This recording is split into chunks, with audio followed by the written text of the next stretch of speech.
नमस्कार दोस्तों, आपका बहुत-बहुत स्वागत है इस वीडियो में। आज का हमारा पॉइंट है स्ट्रेट ऑफ हॉर्मुज़ जो है वो भारत के लिए ही ओपन हुआ है।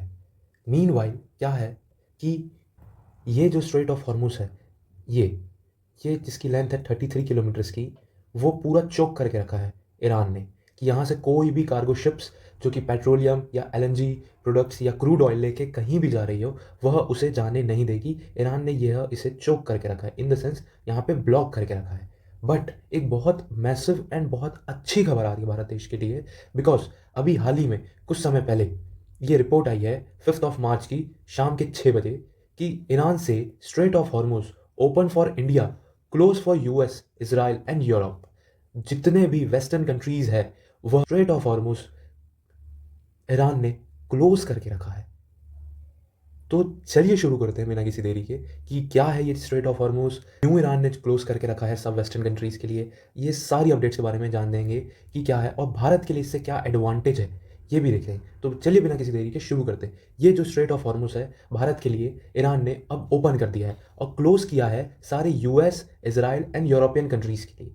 यहाँ से 20%, ये स्ट्रेट ऑफ हॉर्मुज़ से 20% petroleum products, meanwhile crude oil, LNG products यहाँ से सब बाईपास करते हैं, यहाँ से निकलते हैं। बट आज अभी तक जितनी भी शिप जा रही थी स्ट्रेट ऑफ हॉर्मुज़ से, ईरान सब पे अटैक करके डिस्ट्रॉय कर दे रहा था। बट अब इतनी बेस्ट और मैसिव अच्छी न्यूज़ आ रही है कि अब ये जो स्ट्रेट ऑफ हॉर्मुज़ है ये भारत के लिए अब ये ओपन हो जाएगा, ये सिर्फ इंडिया के लिए ओपन हो जाएगा। इससे हमें क्या सीख मिलती है कि भारत की डोमिनेंस ग्लोबली इतने हार्श सराउंडिंग में भी इतने हार्श सराउंडिंग में भी भारत के लिए सिर्फ यहाँ से पेट्रोलियम प्रोडक्ट्स, एलएनजी प्रोडक्ट्स निकलेंगे, सिर्फ भारत के लिए और किसी के लिए नहीं। इसके पहले चाइना के लिए निकल रहे थे, बट अब ये इंडिया एंड चाइना, अब ईरान ने ये दो देश के लिए अब ओपन कर चुका है ये स्ट्रेट ऑफ हॉर्मुज़। अब और आगे देखते हैं अपडेट्स के लिए। Oil hopes for India, Iran से Hormuz strait only close to US, Israel and Europe. मतलब कि सिर्फ यूरोप, इजराइल और यूनाइटेड स्टेट्स ऑफ अमेरिका के लिए ही, वेस्टर्न एलाइज के लिए ही ये स्ट्रेट हॉर्मुज़ क्लोज है। ये एनडीटीवी वर्ल्ड की तरफ से ये खबर है। अब आगे देखते हैं। रशिया से जब जब स्ट्रेट ऑफ हॉर्मुज़ जब क्लोज हो गया था, तो अब ऑब्वियसली इंडिया के पास भले 72 डेज़ का है रिजर्व, मतलब as a crude oil petroleum products में या जैसा पर 74 डेज़ का है इंडिया के पास। बट ऐसा तो नहीं कि हम 74 डेज़ के बाद ही इंप्लीमेंट करेंगे, बिकॉज अगर अगर ये स्ट्रेट ऑफ हॉर्मुज़ अगर क्लोज ही रहता, किसी के लिए ओपन नहीं होता, तो हम सुएज़ कैनाल से आते।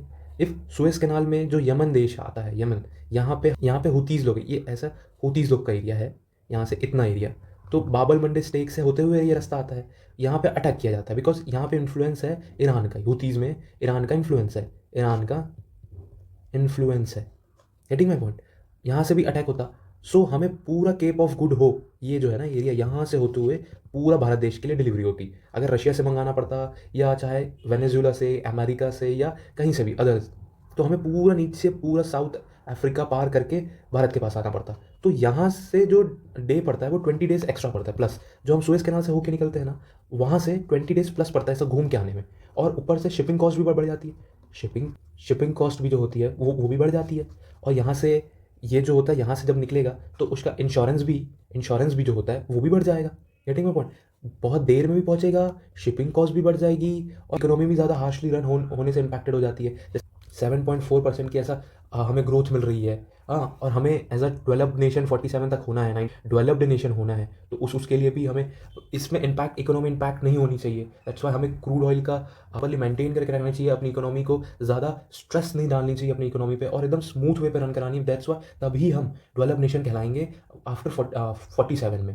तभी, और जब ये सारी चीज़ें होगी तभी तो हमारी ग्रोथ भी होगी ना। ज़्यादा मार्केट में दाम नहीं बढ़ेंगे, सैचुरेट रहेगी इकोनॉमी, ज़्यादा फ्लक्चुएट नहीं करेगी, ज़्यादा डाउन इकोनॉमी नहीं जाएगी।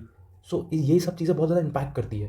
That's why. सो अब इसके बाद एक और अच्छी अपडेट यह आई कि जो रशिया है, रशिया ने, हम क्यों बोलते हैं रशिया भारत का बहुत अच्छा मित्र है, बिकॉज ये टाइम पे ही क्रूड ऑयल का रेट बढ़ रहा है। Getting my point. यही टाइम पे क्रूड ऑयल का रेट रैपिड वे पे बढ़ रहा है, बिकॉज स्ट्रेट ऑफ हॉर्मुज़ से 20%, मतलब 1/5 ऑफ द वर्ल्ड की सप्लाई होती है वहीं से। और वहीं से अगर सप्लाई हो रही है तो क्रूड ऑयल का रेट भी बढ़ेगा। अब जब क्रूड ऑयल का रेट बढ़ेगा तो रशिया को भी अपना रेट बढ़ाना पड़ेगा, बट रशिया ने अभी ऐसा नहीं किया। रशिया से ready to ship 9.5 million oil barrels to India amid supplies crisis. मतलब सप्लाई क्राइसिस से बचाने के लिए रशिया ने बोला कि हाँ तुम्हारे नियर अराउंड ही है 9.5 मिलियन ऑयल बैरल्स का तेल, आप जब बोलो हम आपको पहुंचा देंगे। India has witness A vulnerability in the terms of A crude reserve following the breakout of a middle east crisis. At present it has a crude stock covering for 25 days of demand along with a low inventories of oil, gas oil, petrol and liquefied petroleum, सिर्फ 25 days का। समझे? तो Russia ने इतनी massive और best update दी कि आप जब बोलेंगे हम आपके नियर अराउंड ही है 9.5 मिलियन का 9.5 मिलियन ऑयल बैरल्स का तेल, आप बोले कुछ ही हफ्तों में आपको हम डिलीवर कर देंगे। रशिया चाहता तो अपना प्रॉफिट बना सकता था, बिकॉज यही टाइम है अपना प्रॉफिट जनरेट करने का। But Russia as a good friend India का इतने साल से, ना कि आज ही, बहुत साल से 1971 से लेके वीटो भी वो हमारे लिए ही करता है रशिया। वीटो भी यूनाइटेड नेशन सिक्योरिटी काउंसिल में रशिया ने ये भी बोला है जो वीटो है वो हमारा तो है ही, साथ ही साथ इस वीटो की पावर भारत भी एक्सेस कर सकता है।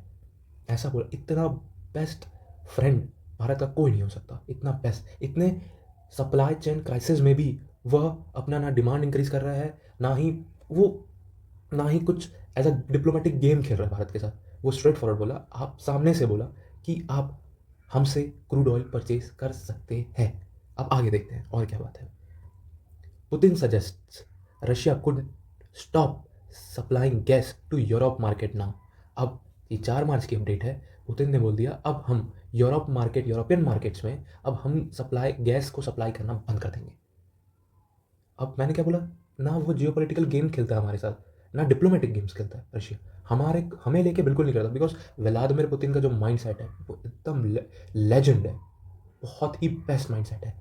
हमारे लिए बिल्कुल नहीं, हमारे लिए अपना सारा एक्सेस ओपन कर दिया प्रेसिडेंट व्लादिमीर पुतिन ने। जेनुअनली इसे बोलते हैं मित्रता, इसे बोलते हैं मित्रता। अब आगे देखते हैं। मैं आपको एक और चीज़ बताता हूँ कि ये जो एक्सरसाइजेज होती है, मैंने आपको ये कटआउट कल भी दिखाया था, बट मैं आपको आज भी दिखाता हूँ। ये जो एक्सरसाइजेज होती है वेस्टर्न नेवल कमांड्स के थ्रू, ये जो ट्वीट आया था, जब ये कब आया था, आज का नहीं है, ये February 17 का है, जब वॉर होने से पहले की है।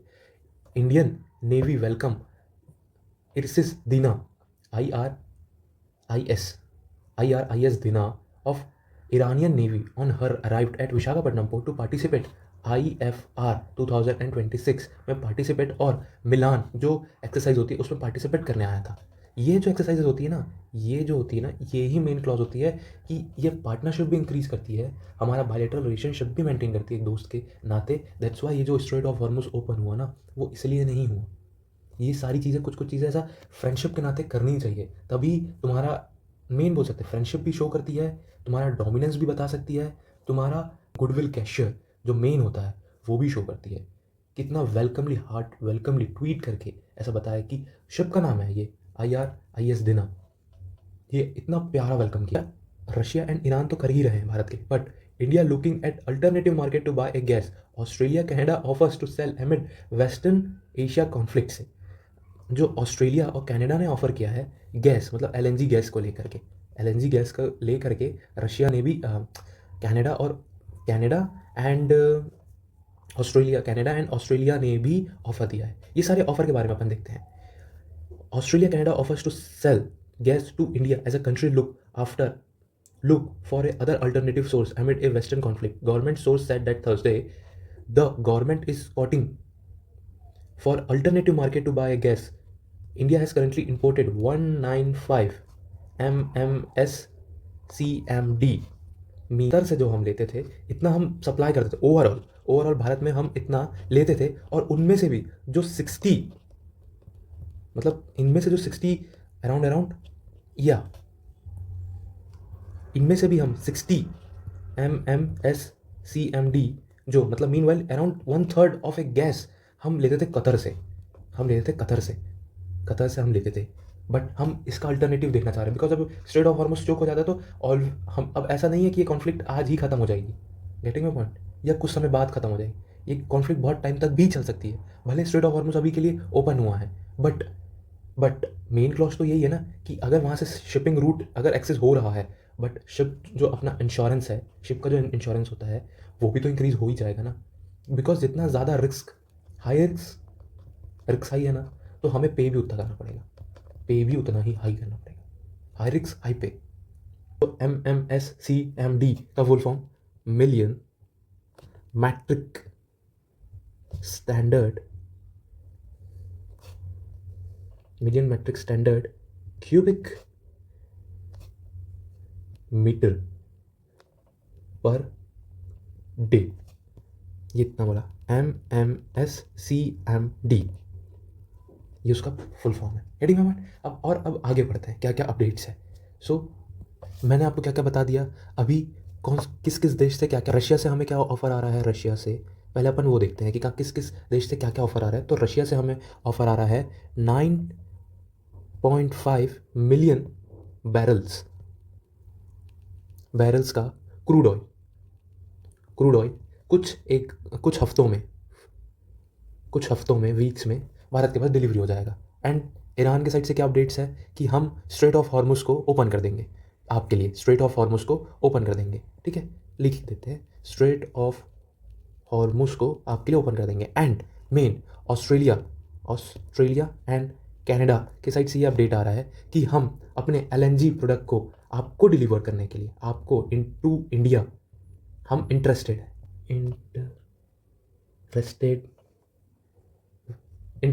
Getting my point? अब और आगे देखते हैं ईरान ने किसके किसके लिए ओपन किया है। एक तो इंडिया के लिए बहुत अच्छी अपडेट है, ये हमारी डिप्लोमेटिक चीज़ें बताता है कि हम कैसे इतना अच्छा बेस्ट डिप्लोमेट मिला है हमें आज तक, ये हमें डिप्लोमेसी बताती है, एज अ फ्रेंडशिप गेस्चर बताता है कितनी अच्छी बॉन्डिंग है ईरान के साथ हमें, ना ही सिर्फ ईरान के साथ, बहुत देशों के साथ हम कितनी अच्छी बॉन्डिंग है, प्लस हमारा वे ऑफ बैलेंसिंग कितने अच्छे से बैलेंस करके चलते हैं। एक साइड ईरान को बैलेंस कर सकते हैं हम, और दूसरी साइड इसराइल को भी बैलेंस कर सकते हैं, एंड चाइना। सिर्फ ये दो ही लोग को एक्सेस मिला है यहाँ से निकलने का, सिर्फ दो कंट्री। बाकी ईरान ने किसके किसके ऊपर लगाया है, जितने भी वेस्टर्न एलाइड है वो सब के लिए बंद है ये, US, Israel and European Nations सब के लिए क्लोज है। अब और आगे देख, बट ईरान ऐसा करेगा क्यों?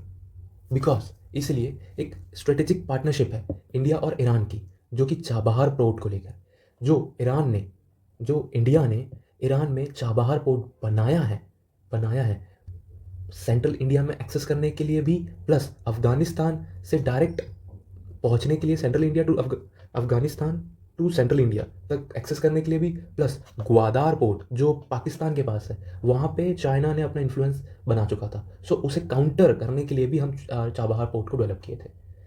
एंड कुछ साल पहले हम ईरान के one of the greatest buyer थे क्रूड ऑयल के, कुछ साल पहले US सैंक्शंस के पहले one of the largest buyer थे हम। बट US सैंक्शंस के बाद थोड़ा हमें भी बैक ऑफ होना पड़ा। बट ईरान ने डायरेक्टली बोल चुका है ये जो है वेस्टर्न पावर्स के लिए, बट एशियंस एनर्जी कंज्यूमर्स के लिए नहीं है, ये जो एक्सेस है वो सिर्फ और सिर्फ इंडिया और चाइना के लिए, मतलब एशियाज एनर्जी कंज्यूमर्स के लिए है, वेस्टर्न पावर्स के लिए नहीं। Getting my point? अब आगे और देखते हैं। एंड ऑस्ट्रेलिया क्यों हमें प्रोवाइड करना चाह रहा है? बिकॉज ऑस्ट्रेलिया जो है वो LNG 80 to 82 मिलियंस टन की सप्लाई करता है पर ईयर, और वो जो है one of the largest LPG exporter है, वन ऑफ द एंड जो ऑस्ट्रेलिया है वो जापान को भी, प्लस साउथ कोरिया को भी एंड चाइना को भी अपनी LNG सप्लाई करता है। एंड जो भारत जो है वो अपनी चीज़ें LNG हो चाहे क्रूड ऑयल हो, वो अपनी चीज़ों को भी डाइवर्सिफाई कर रहा है, बिकॉज हम एक ही देश पे ज़्यादा निर्भर नहीं हो सकते। बिकॉज अगर हम आज के डेट में ईरान से ही पूरा लेने लगते ऑयल को, सो आज क्या होता है, स्ट्रेट ऑफ हॉर्मुज क्लोज हो गया, रैपिड वे पे इन्फ्लेशन बढ़ जाती, सडन वे पे स्टॉक मार्केट गिरता, डिजास्टर आता है सडन वे पे, एंड पैनिक मच जाता भारत देश में। दैट्स वाई हम डाइवर्सिफाई कर रहे हैं चीज़ों को कि अलग अलग देश से, भले थोड़ा लेंगे पर अलग अलग देश से लेंगे, तो कहीं से भी क्रूड ऑयल आना या LPG आना रुके ना। बिकॉज इंडिया जो है 85% टोटल 85% हम बाहर से एक्सपोर्ट करते हैं चीज़ें, क्रूड ऑयल LPG ये सारी चीज़ें। बट आप ये भी सोचेंगे ना कि क्यों भारत को ही इतने लोग ऑफर देने को तैयार है। गेटिंग में सही बात है ना? आपको भी ऐसा लग रहा होगा क्यों भारत देश को ही दे रहे हैं, क्यों हमें ऐसा क्या है? बिकॉज वाई ली why this country are interested, why these countries are interested? First point, because हम fastest growing LPG मार्केट है एंड हमारी इकोनॉमी भी फास्टेस्ट है, फास्ट ग्रोइंग इकोनॉमी है। Getting my point? एंड जो LPG है वो भारत 2030 तक, एवरीवन नोज कि 2030 तक अपनी LPG